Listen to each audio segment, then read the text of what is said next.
Hello, welcome to Beyond Boundaries. Today I am joined by possibly one of the most influential, prestigious, wonderful gentlemen in the InsurTech innovation scene, Andrew Johnston from Gallagher Re. Andrew, hello. Hi. One of those things is true. Which one? My name is Andrew. I can confirm my name is Andrew. It's lovely to see you, Andrew. You too. Now, I feel a little bit of a fraud here because this is our second time round Yes. on this. I don't know if I should be admitting that or not, but somehow I didn't record this very well in our first interview. So I'm going to, and hopefully you're going to, act as if this is the first time we've ever had this conversation. It's going to be beautiful. I can't wait. Good. Andrew, right, so let's dive in to you. Tell me a little bit more about you, your role at Gallagher Re, and what all of that means, and then let's take the journey from there. Fantastic, thank you. And thank you again for having me. So within my role in Gallagher, I work for the reinsurance broking arm, Gallagher Re. And within Gallagher Re, I run our InsurTech practice globally, which is a really exciting part of the business to be in, particularly from the purview of a global broker. But my day job is broken up into a few different things, but primarily we are working with companies that identify with the label of InsurTech. And in this day and age, Matt, I think we're looking at sort of two fairly distinctive business models. You've got those companies that are digitally enabled risk originators for whom we are a reinsurance broker. We find them paper, we find them capacity, particularly as they're looking to grow. And then you have those companies that are software vendors who are looking to the insurance industry to sort of integrate their technology into the industry so that they can help us as an industry be more efficient, be more effective, be more cost effective, be more relevant. And so both business models are disparately quite different, but because of the privileged position that we have as a global broker, we are able to support both models. And with that sort of latter model, that SaaS vendor model, we run advisory and consulting projects for the world's largest insurance companies, and many of whom, as you know better than anybody, are looking to digitize and leverage InsurTech type technology, and we help sort of bring some of that technology to bear through those third parties. So that's kind of my day job. I'm also the product owner of a few different technology projects that we're running internally. I have the benefit of knowing a bit more about technology than the average reinsurance broker, which has been very helpful. So yeah, that's my day to day. Love it. There is so much to unpick there. You know more about tech, or you say you, in certain circumstances, you know more about technology. You would never be that arrogant than others. Tell me more about your background. Is it a tech background? Not at all, Okay. actually. Quite the opposite. So I was sort of going down the path of becoming an academic, really, Right. and spent far too long at university. Part of that was because of the Lehman Brothers crash sort of happening at the time I was trying to graduate, so I've just aged myself there. But no, I sort of 10 years in academia and sort of pursued a couple of different jobs associated with what was my PhD in the genocide in Cambodia. So I worked for the UN for a while at the International Criminal Court in Phnom Penh. And then on the side, I did a couple of sort of specialty agriculture jobs. Both were startups, which I think has given me some level of empathy for some of the InsurTechs that we're working with. And then when I turned, I don't know, about 30, I sort of had this realization that I was sort of floating through life a little bit and sort of wanted a career. And my father was in the insurance industry, and he sort of introduced me to the then CEO of Willis Re. Was he working for Willis Re at the time? No. My father, you mean? Yes. No. He was working in Lloyd's. Okay. And I was offered a job as a sort of senior researcher, but didn't really have a background, like I say, in technology, but also in reinsurance and insurance. Sure. And so I was sort of trying to learn everything as quickly as I could. And I guess I had the benefit of that academic background, which allowed me to kind of consume as much of the world around me as I could. And this was back in 2015. So at that time, cyber was becoming quite a big thing. The sharing economy was becoming quite a big thing. And Willis Re sort of asked me to write some papers about what I was seeing from the position of a layperson. And this thing InsurTech just sort of kept coming up time and time again. And so I wrote a paper about it in my job and sort of showed it to some of the bosses there. And they responded very favourably to it. And they said, well, what can we do with this report? And I said, well, look, I mean, as a global broker, we have a great opportunity here to try and make some marriages in the market, leverage our sort of day-to-day capabilities as a reinsurance broker for this burgeoning new phenomena. And it sort of all took off from there, really, about 10 years ago. That's amazing. Yeah. I love that. A little bit of proactivity. Never goes amiss, does it? Albeit, I mean, you may live to regret it. So roll forward, what? We're 10 years, 10 years in. A week ago, 10 years. Is that right? Yeah. Congratulations. Yeah, Happy anniversary. Thank you. When did the practice as we know it set up? Was that straight after? About a year later, I would say. I mean, I sort of spent a lot of time talking to InsurTech companies, went to a lot of the conferences, and I would say, within a year, I'd set up what was Willis Re InsurTech. Willis Re was obviously acquired by Gallagher in 2021. And the practice at that time was really an outsourced R&D functionality for insurance companies that were sort of being bombarded by all these different vendors saying, if you use, well, at the time it was blockchain, if you use blockchain, you can sort of massively improve your business. And I think a lot of them are quite overwhelmed by just the sheer scale of number of companies that were approaching them. But also, they're two very disparate worlds, and a lot of insurance and reinsurance practitioners, certainly back then, didn't feel comfortable enough with technology as a line item to sort of select the right one, right? Yeah. And so they kind of looked to us as trusted risk consultants to help navigate what was and remains quite a complicated space. And because we have the benefit of knowing a lot about our clients, and like I said, because we were seeing a lot of different technology companies, and quite quickly we're seeing what is working, what's not working, what technology is real, what was vaporware, we were in this really privileged position to try and help companies make that selection.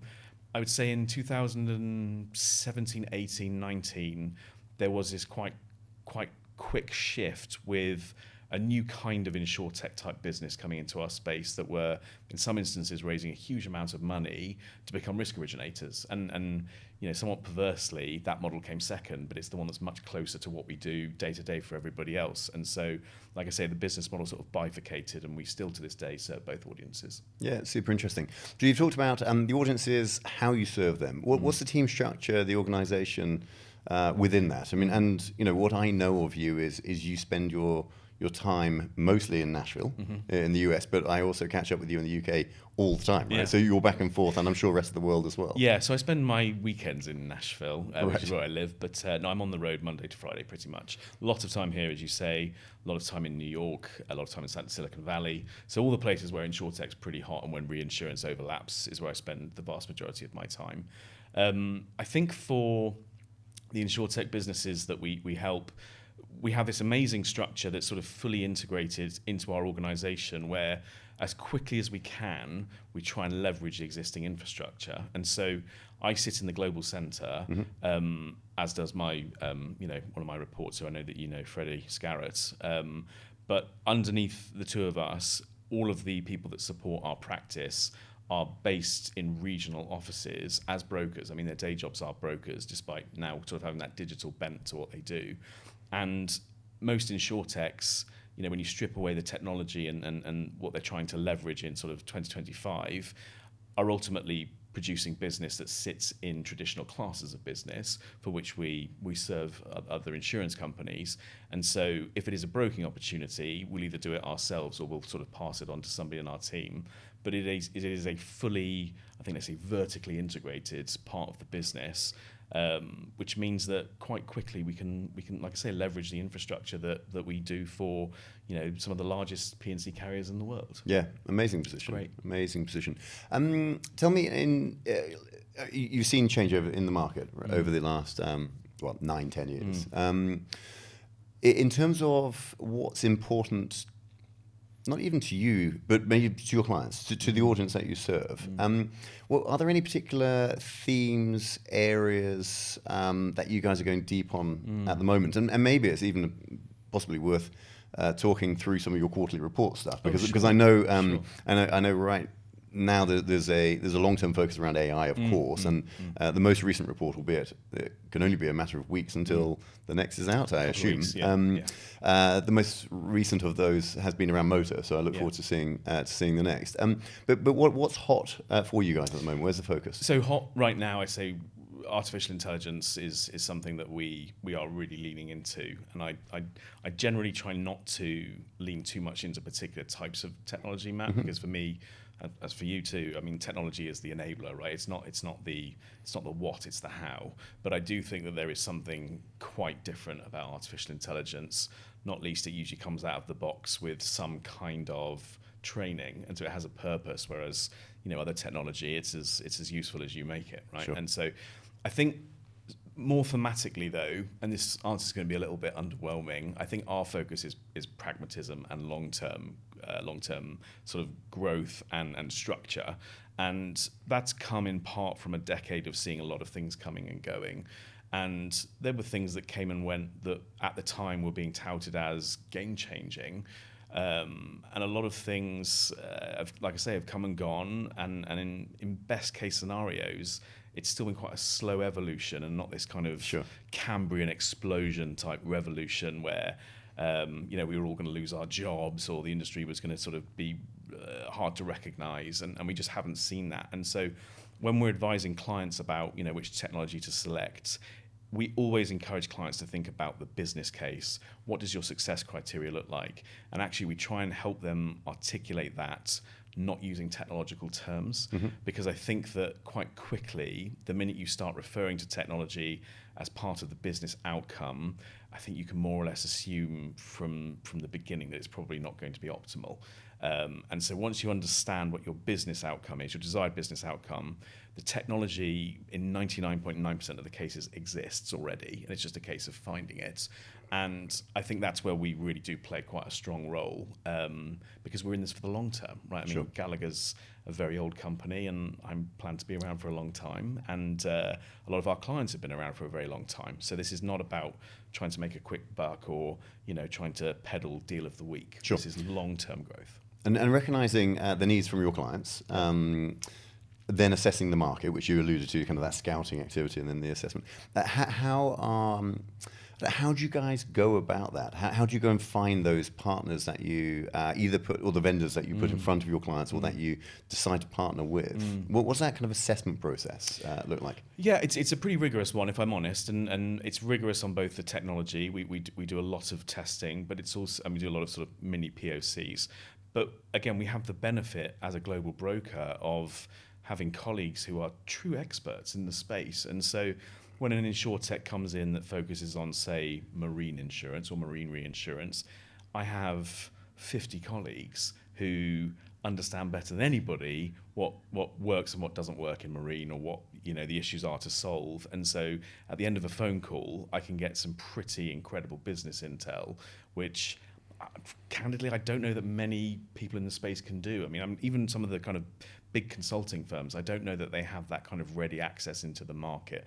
And so we will not put our name to a vendor or sort of suggest a particular type of technology without being absolutely certain that they can help our clients. And that, with the help of the report, which you alluded to, which I'm happy to talk about, but also, our brand and the fact that we've been doing this for a decade, we're incredibly fortunate in that a lot of the InsurTech companies come to us, or they're referred to us. We work with a lot of their investors in some cases. And so we are getting to see a lot of companies at scale. And it's, again, I come back to this point, it's a really privileged position for me to be in. No, it is. And there are only a handful in that position, right? And possibly not to the extent that you guys are at all, which is, I totally get it. Yeah, I think so. I mean, obviously there are other sort of major brokers, and they all have their own sort of flavour to this. I don't know that anybody's kind of committed to one structure as for the sort of same time period that we have. And I'd like to think that, we are seen as one of the more capable InsurTech brokers. And I think that consistency is a huge part of it. I'm happy to talk a little bit about the report now. Yeah, and let's dive in. Because I think that adds a dimension. Yeah, to no, it please. as well. So I think that's where we connected. I think so. yeah, God knows how many years ago. Yeah. We at the time were maybe publishing the InsurTech 100 or the Forward 50 or whatever it was, but a very kind of focused, kind of curated listicle of the top X number of InsurTechs and startups. Yeah, for sure, and we love doing that. And part of this study for Beyond Boundaries, we'll be doing the Signal 50 and the Scale 50, and you very kindly have offered to be a judge, and thank you for that. And they go like these reports get downloaded like wildfire. I mean, they it's fascinating content that people love. Equally, what you guys have produced and continue to produce is genuinely exceptional. I know that sounds like blowing smoke, but that's really kind of you to say. But I love it, and I will read it cover to cover. Thank you. And make time for it every single time it hits my inbox. And they've evolved, right? Which I've also loved. Whereas it was very much, as almost probably the narrative of the industry was very much focused around where is investment flowing, what trends can we therefore identify from that kind of flow of money, super early stage, super late stage, how does that impact our business across different time horizons? Now you've got spotlights on the entire ecosystem, you dive into particular trends such as artificial intelligence, as we say, etc. And so I'd love just a little bit of context of like how they started these reports. What's the evolution, the origin story for those? Where you're at today, and I mean, where do you go with it, right? Because you've kind of you've created something wonderful, and how do you keep like that alive? It's a tough gig. I mean, I wish I really knew the answer to that, but thank you. Well, first, thank you for those kind words. I mean, it does genuinely mean a lot to me that you would say something so kind. They started back in 2017, and I think this was part of trying to build a brand for what was or what is Willis Towers Watson, and us as Willis Re at the time, trying to kind of create this InsurTech branding in and around my interest of expanding this particular practice. And as you correctly mentioned, they sort of really began with the investors in mind, and we were wanting to show where the investment dollars were going, which sorts of companies were able to attract and raise capital successfully, and how that capital was being used. And the first couple of reports were they were sort of dense with data, but I don't know that they had a particularly strong narrative to them.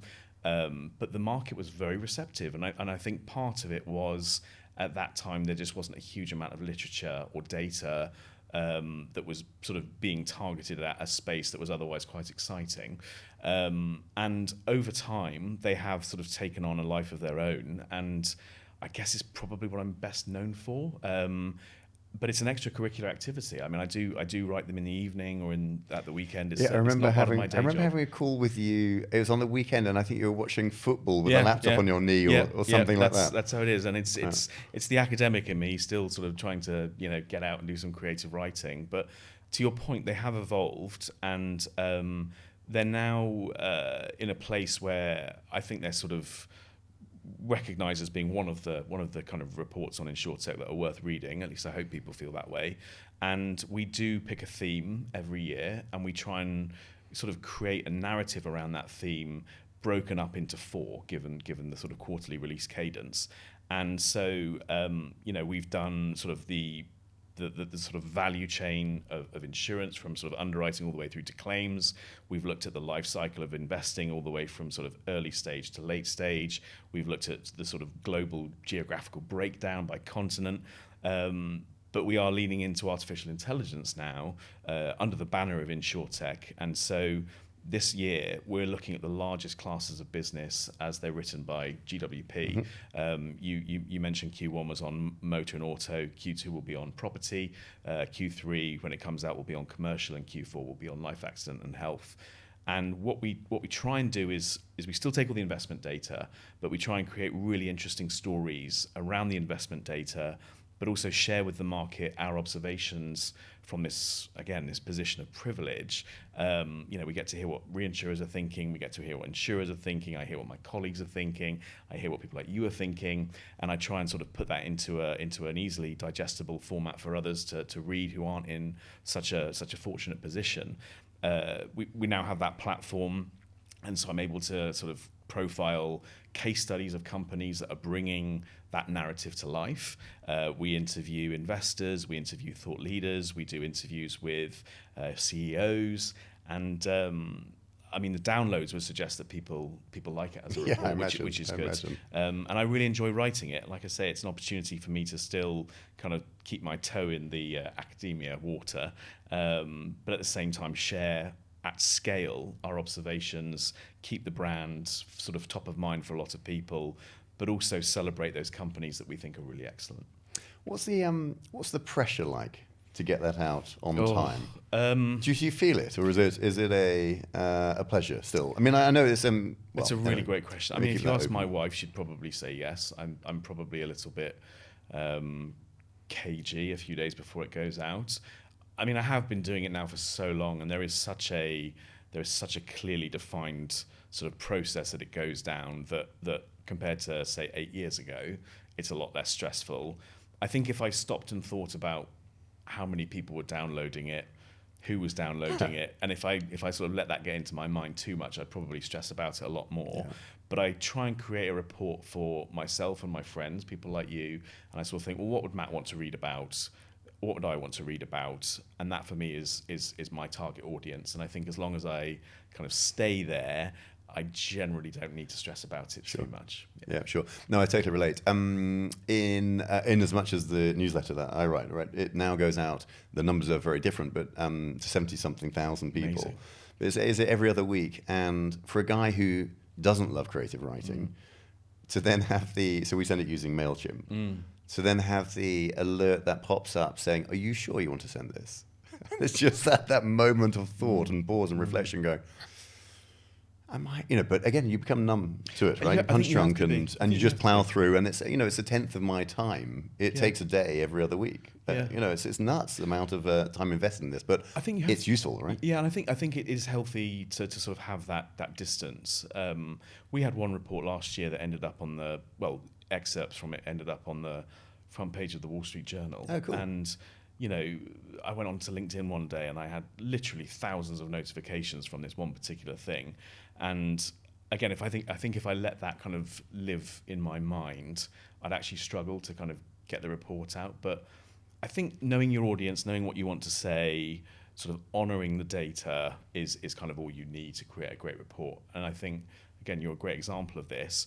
If you live in the market and your observations are your own, it's actually quite easy to share with people what you're seeing. Yeah. And I think people are just so grateful to have people like you and me do a lot of that hard work for them, but also articulate themselves in a way where an otherwise quite complicated topic can be spelled out in a way that makes it altogether more user-friendly and consumable. But it has to be, otherwise I don't get it, right? And I don't. Yeah. And I think one of the benefits of being a non-technical person is that my sort of role type is not to speak in technology jargon, because that's not who I am. But I think the audience appreciates that because they similarly don't want to talk in tech jargon. So with this immersion into the world as and the position that you hold within that, thoughts on the industry's future, the next 5 years? You must have clients that innovate hard. You must have clients that innovate less, and possibly even some that are still on at the very beginning of their journey and maybe even reluctant. Where do you see things over the next few years changing? We've talked about it's been a slow sort of journey to date, with little evidence of those things that were to set the world alight coming true. Where do you see the next 5-10 years as an industry? It's a very big question. But I appreciate the question. I think we continue to be two fairly disparate worlds, both our industry and the technology industry, and I think. I'm going to give, again, quite an underwhelming answer in that I think the next 5 years will be slow and steady. And I think that our clients in particular, but the industry more broadly, are getting better at understanding the types of technology that can positively impact their business. And I think that there's less, I'm going to say FOMO, for want of a better expression, of not doing things. And so we're seeing some really healthy evolution on the sorts of strategies that clients are pursuing to work with the right types of technology, understand that success criteria a little bit better. And so I think incrementally it's not going to feel like too much is necessarily happening. But I've forgotten who coined this phrase, but it's, you don't see much day to day, but when you look back 10 years, a lot has changed. Yeah. And I think in 5 years' time, when we're having a conversation, we'll probably say, oh yeah, since 2025, a lot has happened.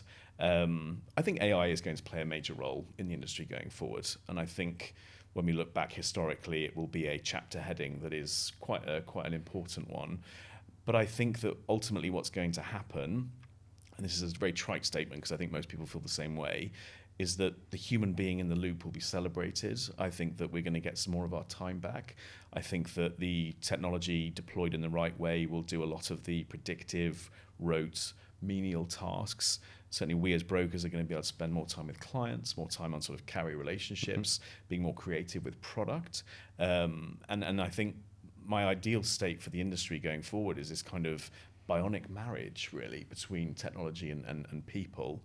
And I think we are heading in that direction. And we saw some experiments a few years ago where insurance companies would delegate huge parts of underwriting to AI bots, and it wasn't particularly successful.